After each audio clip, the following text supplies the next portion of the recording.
Well, healthcare in this country is, as you probably know, about 4 times as expensive it is in comparable countries. Why that's the case is hotly debated, but one former hospital president says predatory pricing by healthcare providers is partly to blame. Stephen Weissman was previously the president of Palm Springs General Hospital in Hialeah, Florida. In a recent piece for the Daily Caller, he pointed out that a simple blood test can cost between $10 and $400, even if it's performed at exactly the same lab. Prices, he says, are phony, and they make price gouging inevitable. How do we fix this? Stephen Weissman joins us now. Mr. Weissman, thanks for coming on. Thanks for having me again, Tucker. Great to be with you. Everybody, I was thinking about this today, everybody grouses about how much health care costs, and understandably, but a lot of people are getting rich from it, especially here in Washington. I personally know a lot of people who have made a ton of money off the health care drama. And so is there a connection between the amount of money that's spent lobbying on health care and the dysfunction in the health care system? Absolutely, Tucker. You can call me a cynic, but the healthcare industry spends more on lobbying than the oil and gas industry, defense industry, and aerospace industry combined. The one thing that every politician avoids talking about like the plague is medical pricing. Healthcare pricing is sick, Tucker. There's no such thing as a market price. So why, I mean, the two-part question is, why do they avoid talking about something as obvious as the price of medical care?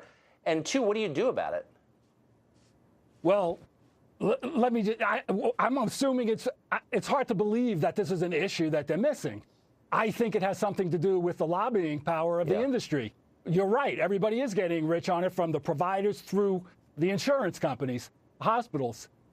You know, you ask the price of any service, you can't get a straight answer. The only answer you'll ever get is, what insurance do you have? Right. Everybody's price depends on how much can be extracted from you personally. And the consumer, the patient, is helpless and hopeless. We can't shop because there's no real pricing. We depend on the healthcare provider to tell us what our individual price is supposed to be. But what nobody will tell you is that the patient that comes right after you for the exact same service may be paying 1/10 what you're paying, or 10 times more than you're paying. And the price everybody else pays other than you, it's literally protected in the United States as a trade secret. You can't find out what it is. The solution is easy. Have legitimate health care pricing, just like we have in grocery stores, department stores, gas stations.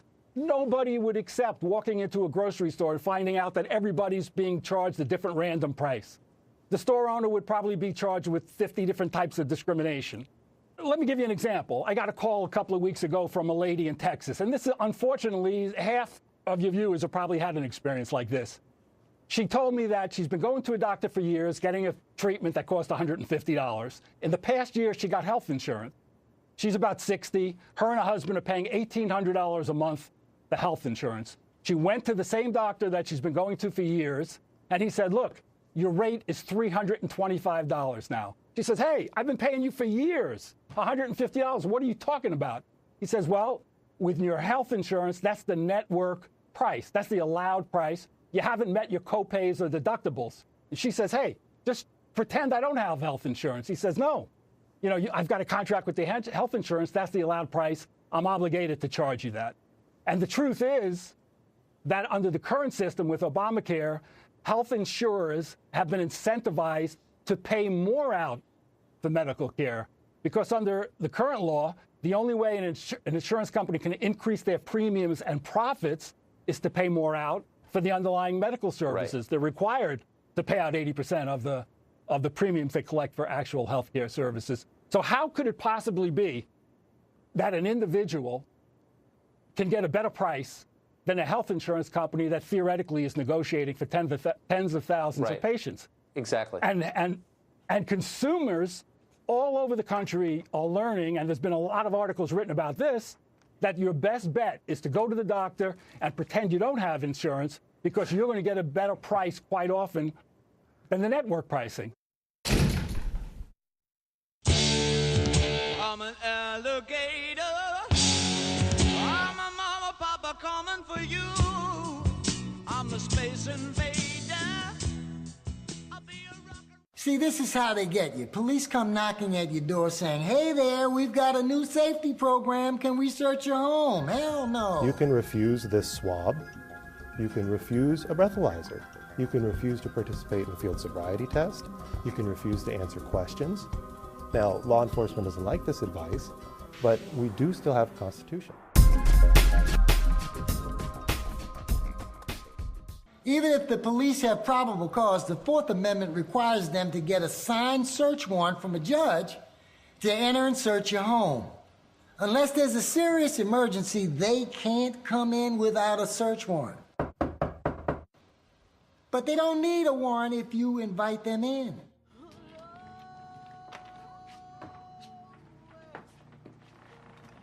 When the officers came knocking, Karen could have talked to them outside and closed the door behind her. Good afternoon, officers. How can I help you? The chain lock works fine, too. Who is it? Police department.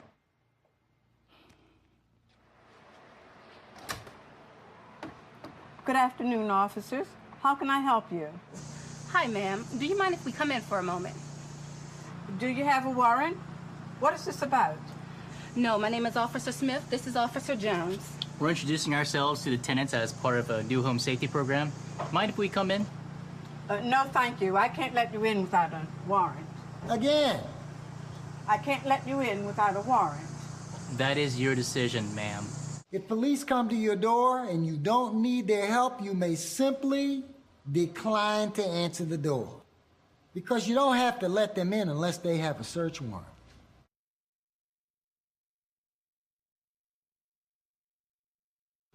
If police flag you down, pull over immediately, turn off your car, and place your hands on the wheel. The police like to see your hands for their own safety, so wait until they request your paperwork before reaching for it. At night, it's also a good idea to turn on the interior light so that the officer can see you're not armed. Good evening, officer. How's it going? Did you know you were swerving between lanes? No, officer. Let me see your license and registration. Sure.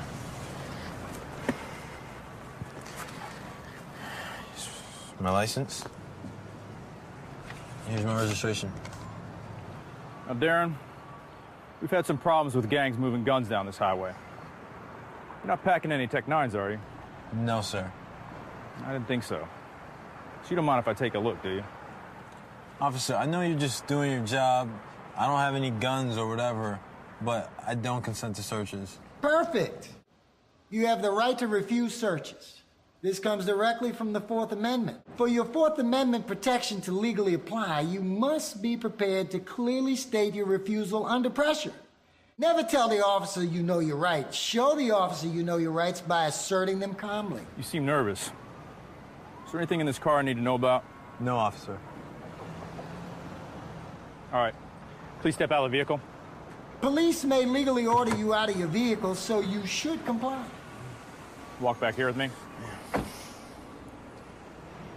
Stand right here for me.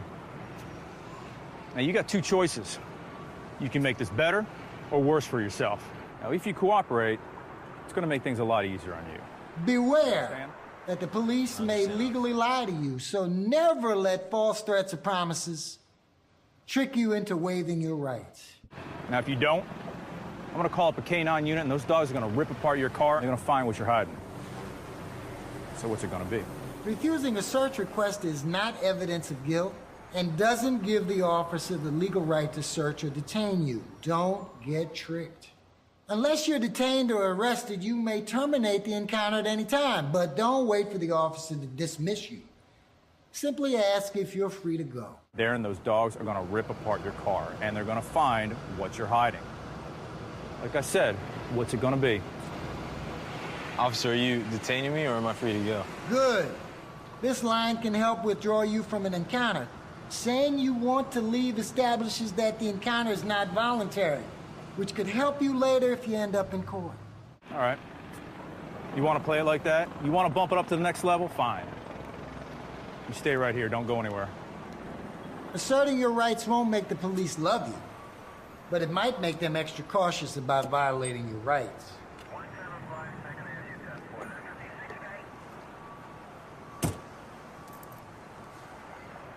Darren, this is a citation for excessive lane changing. Take care of that as soon as possible. If an officer stops you and says, "Sir, have you been drinking?" the answer you're going to give is the same answer you'd give to, "Sir, did you rob a bank?" or "Sir, did you kill 10 people?" You're going to say, "I'm not going to answer any questions or do any tests until I talk to my lawyer." Now, by saying that, you didn't lie and you didn't confess. You said, "Let me talk to my lawyer." Now, if the officer gets you out and says, "Let me look at your eyes, follow the light, follow the pen," you say, "Stop. Am I free to go, officer? If I'm not, then I want to talk to my lawyer." Don't do any field sobriety tests. Don't do the eye test. Don't answer questions. Just simply say, "I wish to talk to my lawyer." Now, if he says, "I'm going to have to arrest you because I smell alcohol," he was going to arrest you anyway.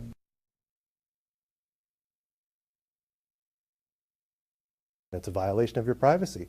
We're taking your own something from your body, something that's very personal to you, without your consent and without a warrant. So if you are stopped, just give our audience some advice.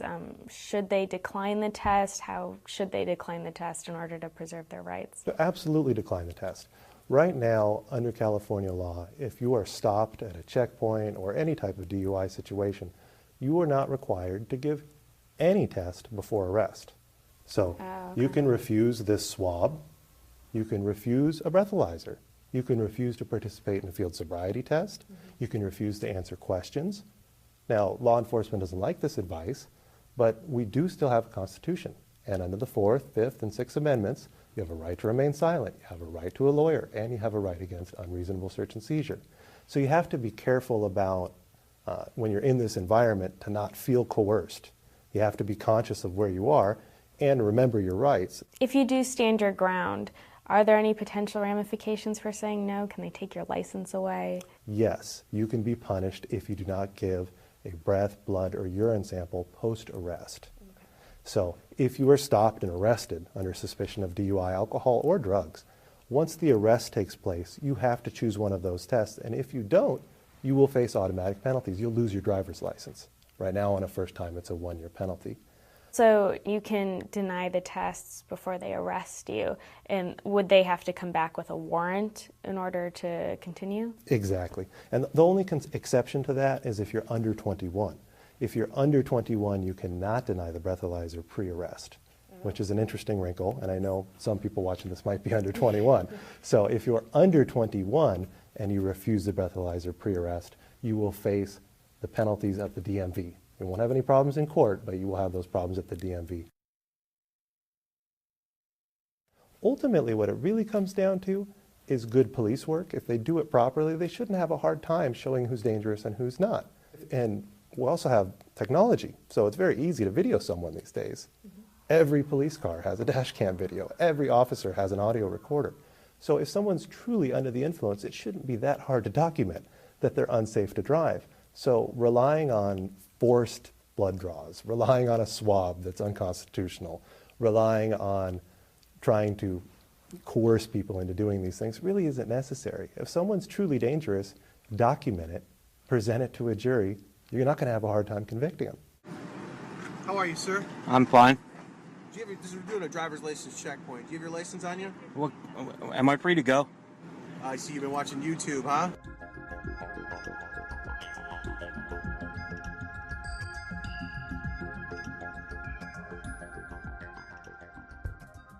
You want to stand up for the government, that's one thing. You want to stand up for the freedom of the people, that's another thing. Keep your mouth shut. Just walking like a big monkey bird. And I'm busting up a brain for the world.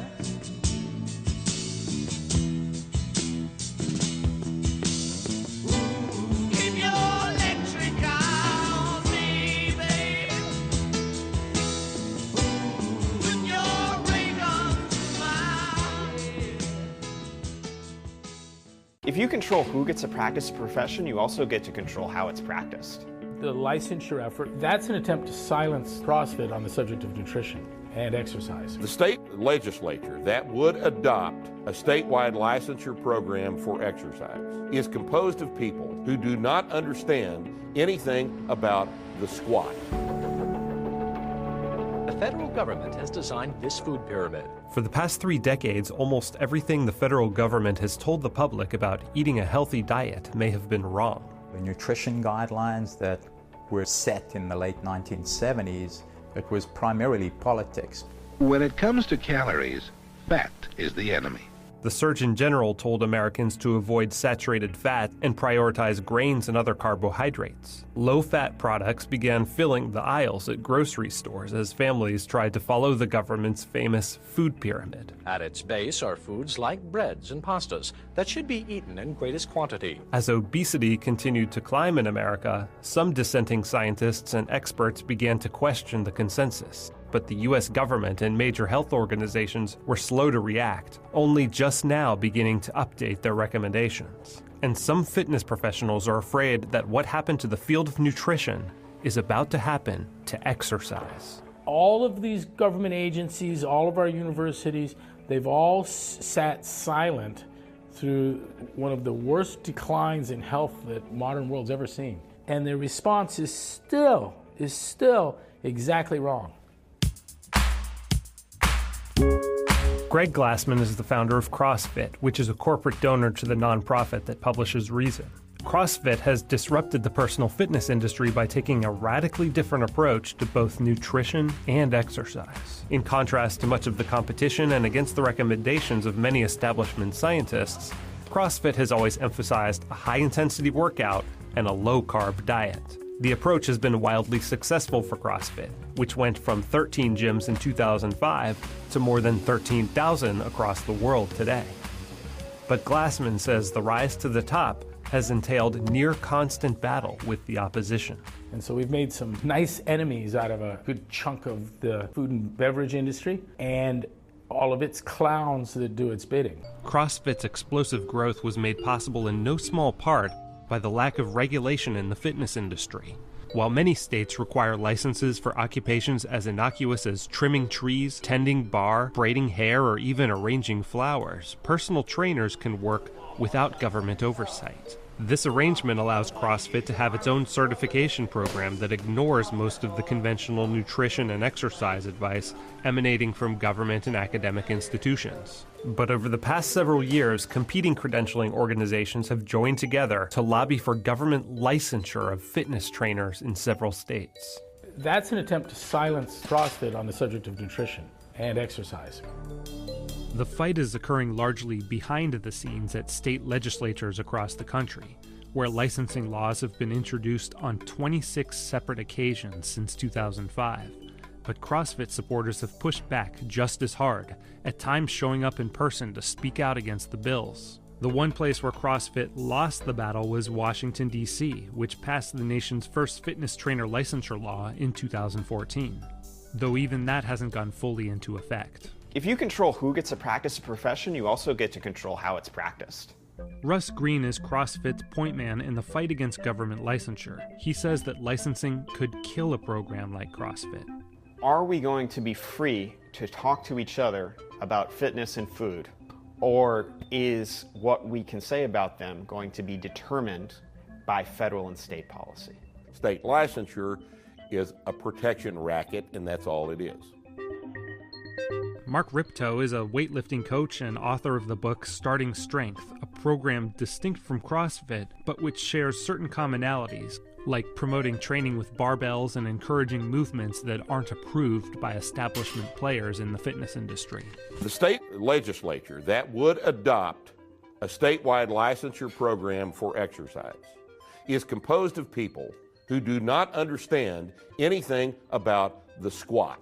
Riptoe and CrossFit trainers both promote what they call a full squat, which involves dipping below parallel in contrast to the less dramatic squat promoted by the American College of Sports Medicine. So what do you think they will say about our below parallel squat? It'll be in the document as a standard of practice that squats cannot be done below parallel. I promise you that. You're removing the ability of the purchaser of the product to determine what he wants to get done in his strength and conditioning program by telling him essentially that he must buy the services of a licensed guy who cannot prescribe below parallel squats because it's illegal now.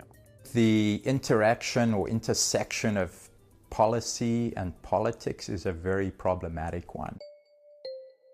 Holden McRae, a sports medicine professor at Pepperdine University and a member of a CrossFit gym, says that the government's record on fitness guidance is spotty at best. Establishment fitness began when Frank Shorter won the gold medal in the Olympic marathon in Munich in 1972, and the running boom took off. And then a big shift occurred in the mid-1990s.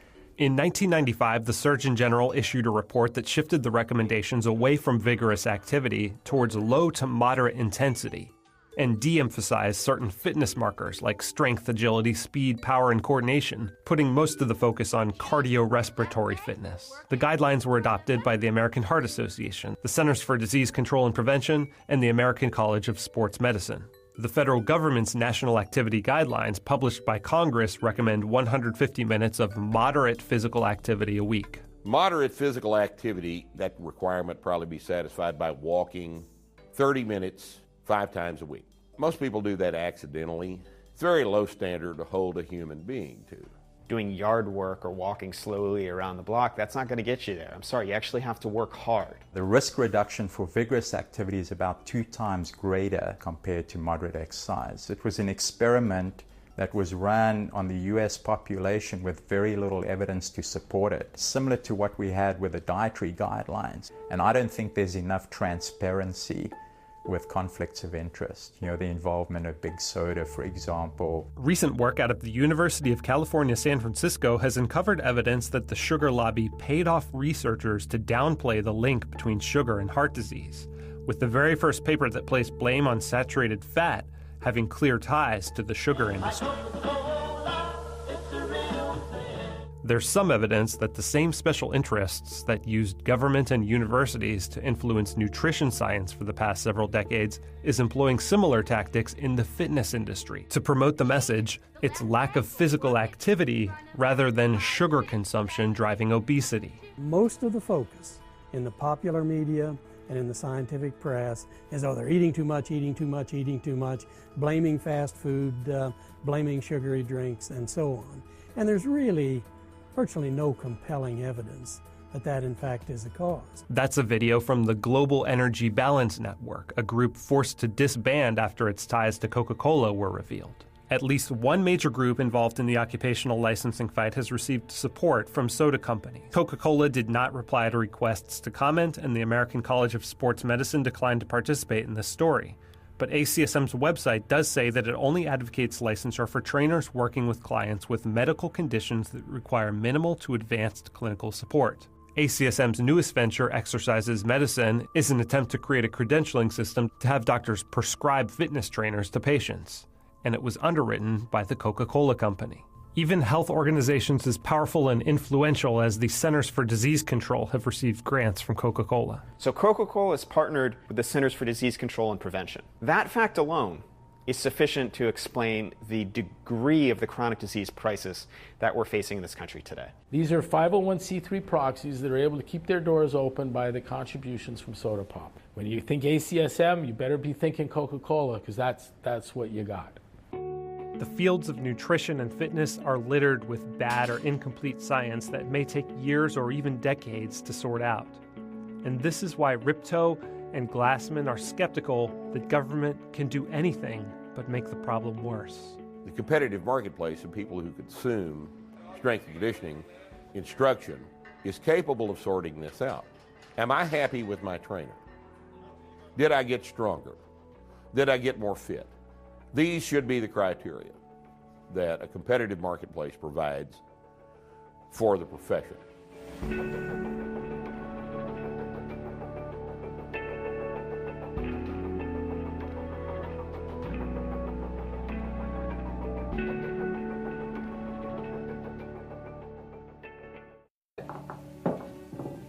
Republic. I like the sound of the word. Means people can live free, talk free, go or come, buy or sell, be drunk or sober, however they choose. Some words give you a feeling. Republic is one of those words that makes me tight in the throat. Same tightness a man gets when his baby takes his first step, or his first baby shaves and makes his first sound like a man. Some words can give you a feeling that make your heart warm. Republic is one of those words. Davy, what's going to happen to us? I mean, to you and me. I'm going to tell you something, Flacca, and I want you to listen tight.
Bowie, Crockett, Travis and Dickinson, and the others who died in the Alamo. Held off an army for 13 days, yet it's hard to believe that they ever existed. Had become legends before the smoke over the battle had blown away. What kind of men were they? Well, we know that they died and that they were heroes. But nobody wants to die, and nobody just decided to be a hero. Has to be forced on you. That's what happened to them. It was forced on them because they were stuck with ideas like freedom and the rights of the individual and a hatred of dictators. Crockett, for instance, refused to sign the oath of allegiance to the government of Texas until they changed it to the Republican government of Texas. Living free meant a lot more to them than cowering in security. Another thing about Crockett. When he left for the Alamo, he sent his children this message. I hope you'll do the best you can. I'll do the same. Don't be uneasy about me. I'm with my friends. Worked out just about that way. He stayed with his friends, and he did the best he could.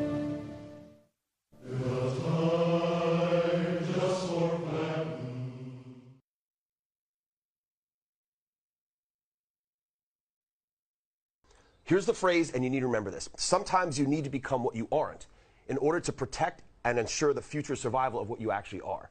That's the principle behind self-defense. It's also the principle behind a lot of wars. We do it, but we don't want to. You do what is necessary. Now, before anybody calls me an Islamophobe, I've spent a lot of my adult life over in the Middle East. I've lived with Arabs. I've trained their soldiers. I've fought. I've bled. I've watched them die. As a Green Beret medic, I've delivered their babies, pulled their teeth, inoculated their farm animals. And I've helped them the whole time. So don't ever call me an Islamophobe for what I'm about to say, because probably most of you have never done what I've done. I'm sorry, I'm getting a little militant about it. Here's the thing. You got to understand what's going on over there. You got to understand them. People talking, the talking heads, you don't know how these folks think. They are worried about their family, their clan, and their tribe. They do not have a national identity. That's why that's such a hard sell. And most Middle Eastern countries are either kingdoms, theocracies, or dictatorships, because you have to crush them to hold them together. Right. Fast forward to the guys who are living here in the West, the killers, not the regular Islamic people. What do they care about? They hate the country they live in. Their words, not mine. Their actions, not mine. What do they care about? They care about their family. They care about that group. So anytime one of these guys does this, that whole family gets picked up and deported back to the country of origin. And I got to tell you something. On the way here today, this isn't some, America right.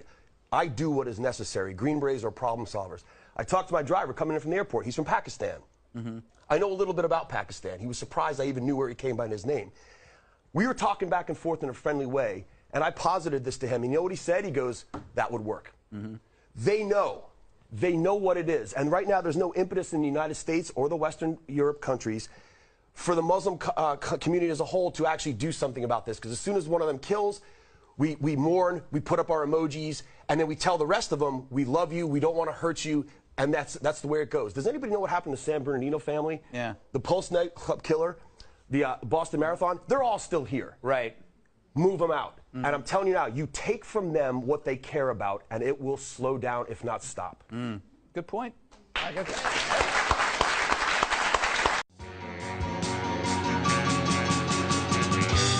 Keep your electric on me, babe.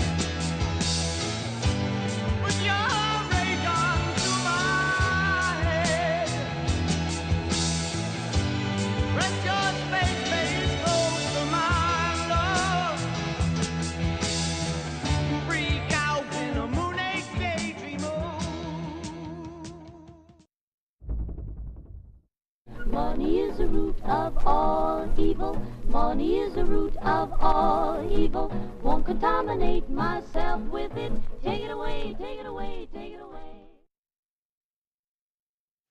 So you think that money is the root of all evil, said Francisco d'Anconia.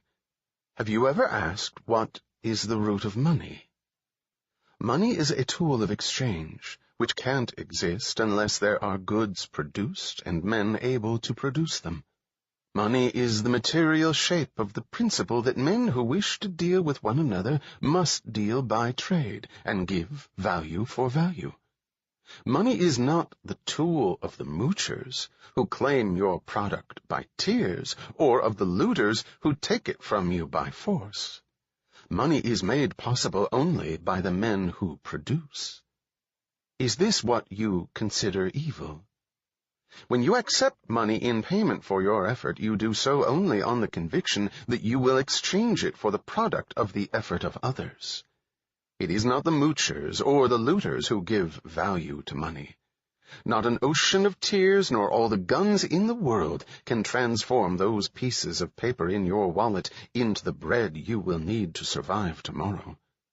Those pieces of paper, which should have been gold, are a token of honor, your claim upon the energy of the men who produce. Your wallet is your statement of hope that somewhere in the world around you there are men who will not default on that moral principle which is the root of money. Is this what you consider evil? Have you ever looked for the root of production? Take a look at an electric generator and dare tell yourself that it was created by the muscular effort of unthinking brutes. Try to grow a seed of wheat without the knowledge left to you by men who had to discover it for the first time.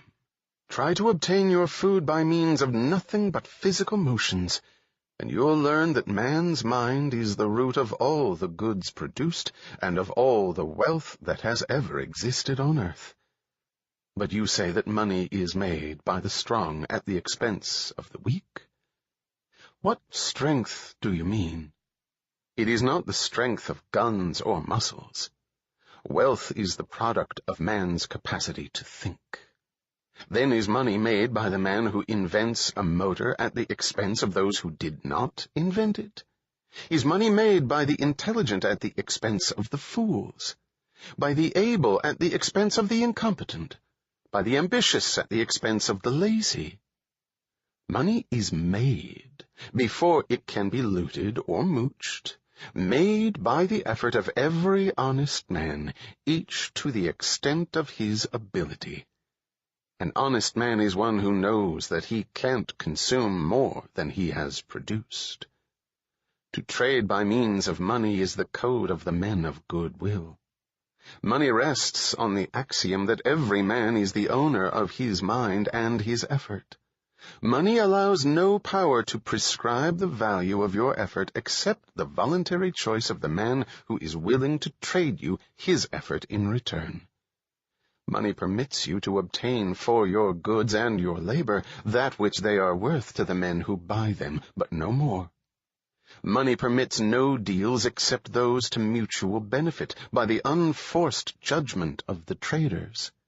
Money demands of you the recognition that men must work for their own benefit, not for their own injury, for their gain, not their loss. The recognition that they are not beasts of burden, born to carry the weight of your misery, that you must offer them values, not wounds, that the common bond among men is not the exchange of suffering, but the exchange of goods. Money demands that you sell not your weakness to men's stupidity, but your talent to their reason.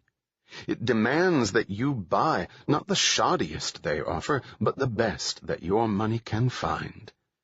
And when men live by trade, with reason, not force, as their final arbiter, it is the best product that wins, the best performance, the man of best judgment and highest ability. And the degree of a man's productiveness is the degree of his reward. This is the code of existence whose tool and symbol is money. Is this what you consider evil? But money is only a tool. It will take you wherever you wish, but it will not replace you as the driver. It will give you the means for the satisfaction of your desires, but it will not provide you with desires.